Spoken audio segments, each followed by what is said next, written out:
Location તો આ જ હતું, તો કોઈ દેખાતું કેમ નથી?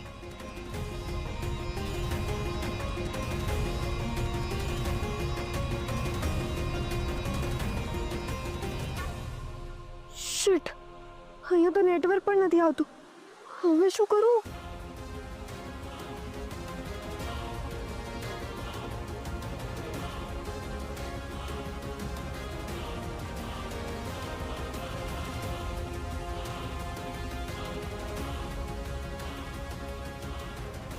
અહીંયા પણ નેટવર્ક નથી આવતું અને આજુબાજુ કોઈ દેખાતું પણ નથી.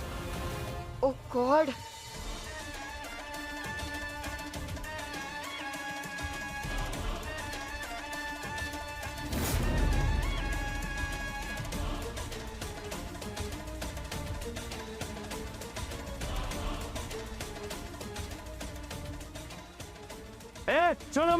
છોડો મને મેડમ, તમે ભાગી જાઓ.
મમ્મીજી, તમે આવું કેમ કરો છો? તમે સવારથી કંઈ નથી જમ્યા. મને ઈચ્છા નથી નીલા.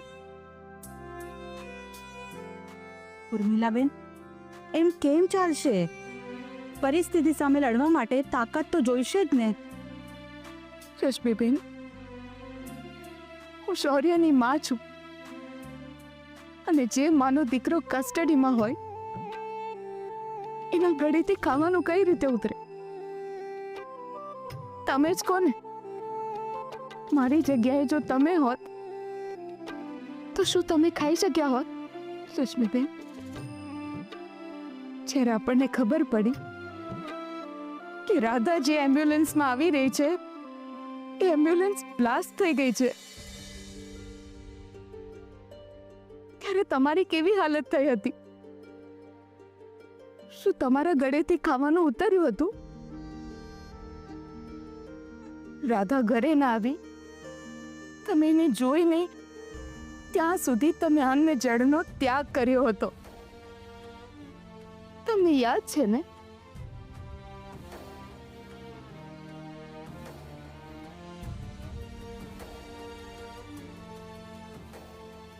હું તમારી ભાવના સમજી શકું છું. છોકરાઓ જુવાનીના જોશમાં ગમે તે પગલું ભરતા હોય છે.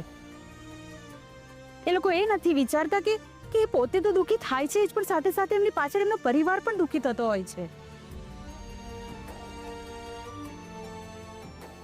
જુઓ, પ્લીઝ તમે ખોટું નહીં લગાડતા, પણ તમે ખોટી જીત લઈને બેઠા છો. તમે એકવાર કહેશો ને, એકવાર હા પાડશો ને, તો હાર્પી આવતીકાલે શૌર્યને તમારી સામે લાવીને ઊભો કરી દેશે. હું જાણું છું રશ્મિબેન, હું એમની તાકાતને ઓળખું છું. વિશ્વાસ છે મને કે રાજેશભાઈ જલ્દી જ મારા શૌર્યને પાછો લઈ આવશે. પણ તમે મારી પરિસ્થિતિ સમજવાનો પ્રયત્ન કરો.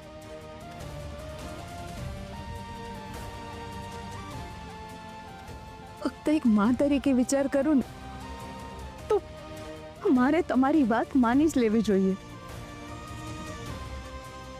પણ દરેક માણસે પોતાની જિંદગી જીવવાનો એક સિદ્ધાંત બનાવ્યો હોય છે, અને આ એ જ સમય છે જેમાં એના સિદ્ધાંતની કસોટી થાય છે. તમે જો પરિસ્થિતિની સામે હારી જાઓ, તમારા સિદ્ધાંતો સાથે બાંધછોડ કરીને તમને જોઈતું એક વાર કદાચ તમે મેળવી પણ લો, પણ આખી જિંદગી તમે તમારી જાતને અરીસામાં ક્યારેય નહીં જોઈ શકો. હું અત્યાર સુધી સ્વાભિમાન સાથે જીવતી આવી છું, અને મને વિશ્વાસ છે કે જો મારો દીકરો નિર્દોષ હશે તો ભગવાન પોતે આવશે એને બચાવવા માટે.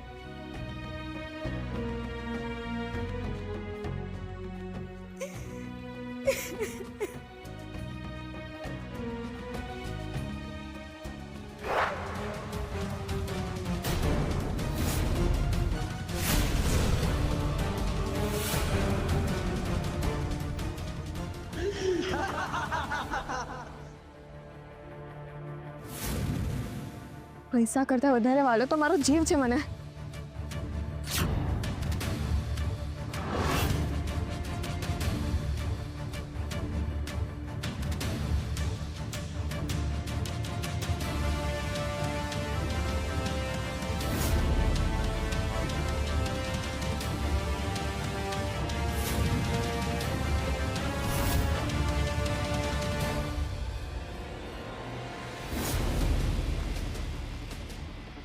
અબે તું કોણ છે?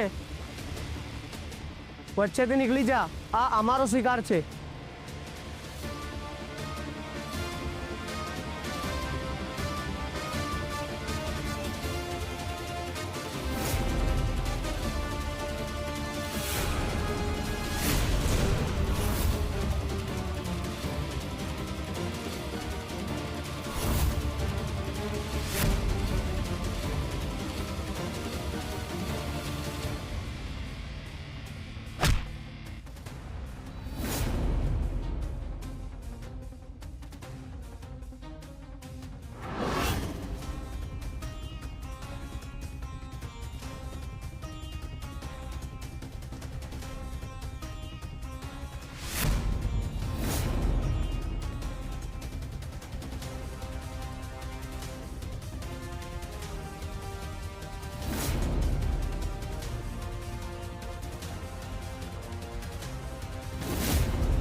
સોરી મેડમ, મને આવવામાં લેટ થઈ ગયું. તમે આટલા મોડા આવે ને એટલે તમને ખબર છે કેટલો મોટો પ્રોબ્લેમ થઈ ગયો અહીંયા. જો આ ભાઈ ના હોત ને તો અહીંયા રહી જ ના હોત, અને તમને તમારા પૈસા પણ ના મળ્યા હોત. Thank you boss.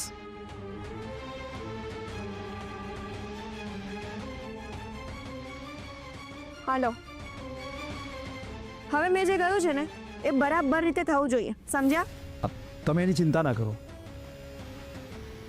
એને તો હું એવો ફિટ કરીશ ને કે 10 વર્ષ સુધી એ બહાર જ નહીં આવી શકે. Thank you.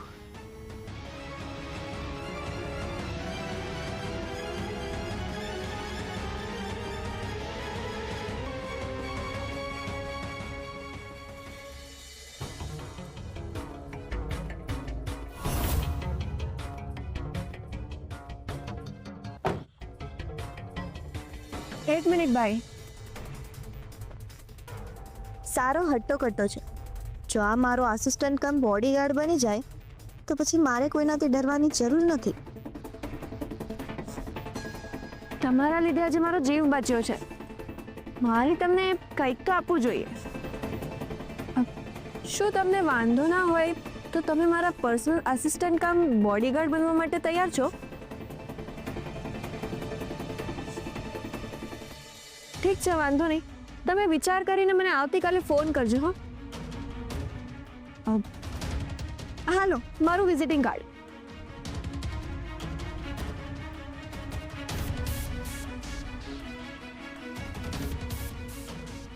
Thank you so much.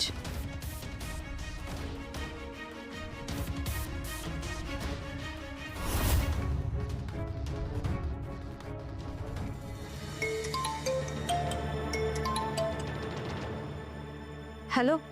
તમારું કામ થઈ ગયું ભાભી.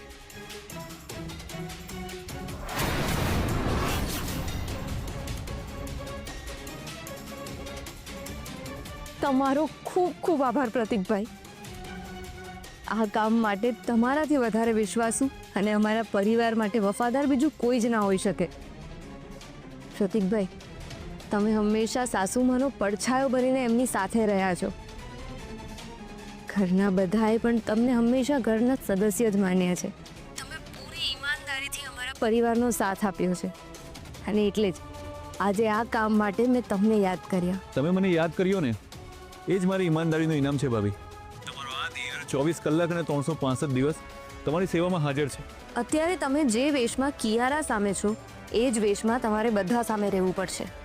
પણ આપણા ઘરના લોકો સામે હું ઓરિજિનલ લુકમાં આવું તો શું વાંધો છે? પ્રતીકભાઈ, તમે અત્યારે જે કામ માટે અમને મદદ કરી રહ્યા છો એના વિશે માત્ર તમે, હું અને શૌર્યભાઈ જાણીએ છીએ. ઘરમાં કોઈને આ વિશે જાણ ના થવી જોઈએ અને એટલે જ તમારે આ જ લુકમાં બધા સામે રહેવું પડશે. સમજી ગયો ભાભી. કિયારાએ મને એનું કાર્ડ આપ્યું છે અને એનો પર્સનલ આસિસ્ટન્ટ કમ બોડીગાર્ડ તરીકે રહેવા મને કહ્યું છે. સરસ. આપણને જે જોઈતું હતું એ જ થઈ રહ્યું છે. હવે આગળ શું હુકમ છે ભાભી? હું તમને જણાવું છું, તમે તૈયાર રહેજો.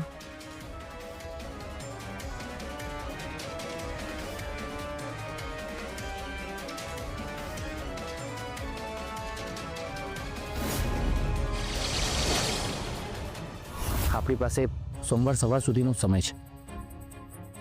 સોમવારે 11 વાગે શૌર્યને કોર્ટમાં હાજર કરશે. એટલે આપણે જે કંઈ પણ કરવું છે એ પહેલાં જ કરી લેવું પડશે. આપણે કંઈ પણ કરીને કિયારાની દુઃખથી ન શોધવી પડશે, જેના કારણે મજબૂર થઈને કમ્પ્લેન પાછી લઈ લે. પણ એના કોઈની સાથે એવા સંબંધ જ નથી કે આપણે એને ઇમોશનલી ટ્રેપ કરી શકીએ. મોટાભાઈ, આપણે એક કામ કરી શકીએ. અત્યારે એક જ એવી વ્યક્તિ છે જેને આપણે ગમે તે કરીને કિયારાની નજરથી દૂર કરશું ને તો કિયારા ટેન્શનમાં આવી જશે. તું કોની વાત કરી રહ્યો છે? કિયારાની દાદી. You are right. એમને કંઈ પણ થશે ને, કિયારા એ સહન નહીં કરી શકે. હવે ખાલી દાદી જેવા છે જે કિયારાની ચાપલૂસી કરતા હોય છે. આપણે એક કામ કરીએ, દાદીને ફોન કરીને એવું કહીએ કે તમારા પોળના જૂના બેનપણી સિરિયસ છે અને છેલ્લા શ્વાસ ગણી રહ્યા છે અને તમને મળવા માંગે છે. એ દોડતા દોડતા આવશે. પણ ભાઈ, તમારો આઈડિયા તો બરાબર છે, પણ આમાં એક પ્રોબ્લેમ છે. પ્રોબ્લેમ? બા પાસે ફોન નથી. શિટ. તો હવે આપણે તમારા આઈડિયા પ્રમાણે જ જઈશું, પણ આ વાત ત્યાં જઈને બાને કોઈએ કહેવી પડશે. હું એક કામ કરીશ, હું કિયારાના ઘરમાં જઈશ, બાને સમજાવીને કંઈ પણ કરીને બહાર લેતો આવીશ. ના ના, તું ના જઈશ. આપણે એક કામ કરીએ, નીલાને મોકલીએ. ઓકે, નીલા ભાભી ઘરમાં જશે, આપણે ઘરથી દૂર ઊભા રહીશું. પછી નીલા ભાભી જેમ બાને ઘરની બહાર લઈને આવશે ને તો આપણે બાને કોઈ સેફ જગ્યાએ લઈ જઈશું. આપણે બાને ખબર પણ નહીં પડવા દઈએ કે કિડનેપ થઈ ગયા છે. યસ. અને પછી આપણે અનનોન નંબરથી કોલ કરીને કિયારાને એવું કહીશું કે અમે તારા દાદીને કિડનેપ કરી લીધા છે. અને જો તું ઈચ્છતી હોય કે તારા બા પાછા ઘરે આવે તો તે જેની કમ્પ્લેન કરી છે ને એ પાછી લઈ લે, નહીં તો તારા બાને તું ગુમાવી દઈશ. હા ભાઈ, આપણે આટલો રિસ્ક તો લઈ જ શકીએ છીએ. કિયારા પોલીસમાં આપણા વિરુદ્ધ ફરિયાદ કરી દેશે તો? પણ એને કઈ રીતે ખબર પડશે કે આ બધું આપણે કર્યું છે? હું કિયારાને બહુ સારી રીતે ઓળખું છું. બાનો જીવ જોખમમાં હશે ને તો એ સૌથી પહેલાં બાને સેફ કરશે. કારણ કે બાને કંઈ પણ થયું ને તો પ્રવીણ અંકલ એને નહીં છોડે. તારી વાત બરાબર છે ક્રિશ. શૌર્ય માટે આપણે આટલું તો કરી જ શકીએ. આપણે વહેલી સવારે ત્યાં પહોંચી જઈશું. કિયારા પણ સૂતી હશે અને આપણને પણ કોઈ વાંધો નહીં આવે. તો પછી ડન છે?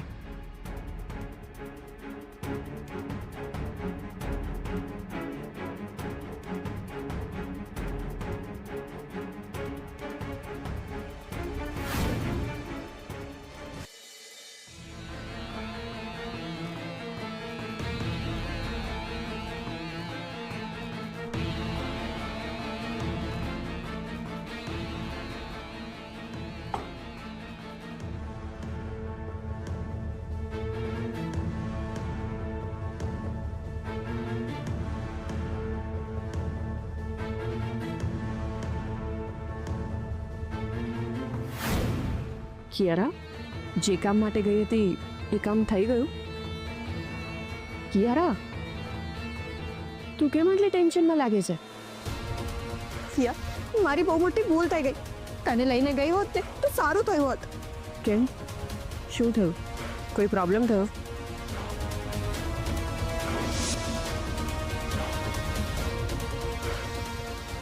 છોડો મને, છોડો મને. મેડમ, તમે ભાગી જાઓ.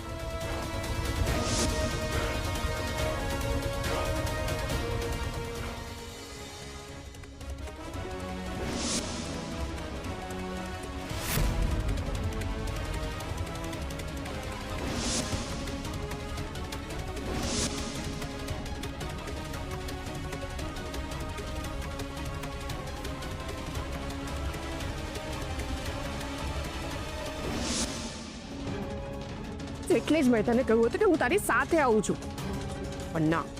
આવતી વખતે મને તારી જ વાતો યાદ આવતી હતી. મને થયું કે જો ફિયાને લઈને આવી હોત ને તો આજે જે કંઈ પણ બન્યું ને કદાચ બન્યું જ ના હોત. જો કિયારા, અત્યારે તારી લાઈફમાં સૌથી વધારે રિસ્ક છે અને આરપી અને ક્રિસ ડેન્જર છે. સોમવારે સવારે શૌર્યને કોર્ટમાં હાજર કરે એ પહેલા ગમે તે રીતે એ લોકો તારા પર દબાણ લાવી શકે છે. અરે, તને કિડનેપ કરી શકે છે. મને એમ હતું કે શૌર્યની વિરુદ્ધ કમ્પ્લેન કરીશ અને એડવોકેટ થ્રુ બધાને પૈસા ખવડાવી દઈશ ને તો શૌર્યને જેલમાં જતો કોઈ નહીં રોકી શકે. પણ આ આટલું ઇઝી નથી. હા, તો તારી રમત થઈ. તને શું લાગે છે હજી સામેના ખેલાડીઓ એમની રમત નહીં રમે એવું તને લાગે છે?